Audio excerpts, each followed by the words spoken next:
Hello sir, నేను మీ అబ్బాయి వాళ్ళ స్కూల్ టీచర్ని మాట్లాడుతున్నా. మీరు ఒకసారి స్కూల్కి రండి. నమస్తే మేడం. ఏంది మేడం జల్దీ రమ్మని ఫోన్ చేసిళ్ళు? నా కొడుకు ఏమన్నా చదువుతలేడా ఏంది? ప్రాబ్లం మీ కొడుకు చదువు కాదు, మీ కొడుకు నోరు. ఒక్కొక్కరిని పండబెట్టి పేగులు తీసి మెడలేసుకుంటా బిడ్డ. ఈ బట్టలు ఇప్పి నడి బజార్ లో ఉరికించుకుంటా కొడతా బాలీ బే. నాకే అడ్డం మాట్లాడతావా బే, నరుకుతా కొడుకా. ఇది సార్ మీ కొడుకు ప్రవర్తన. ఇది స్కూల్ అనుకుంటున్నాడా లేక అసెంబ్లీ అనుకుంటున్నాడా? Flash back. ఈ సన్నాసి అలాగే ఎర్ర గాల్చి వాతలు పెడతాం. మీరు ఒక్కసారి చెప్పండి. నీ మీద డ్రాయర్ కూడా ఉండదు పీకడం మొదలు పెడితే బిడ్డ.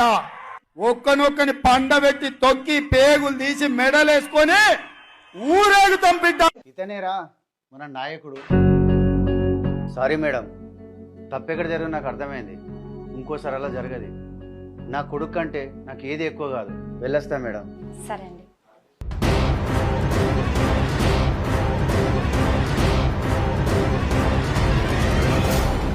మర్యాద లేని నాయకత్వాన్ని గిట్లనే చెత్తకుప్పల వాడేయాలి.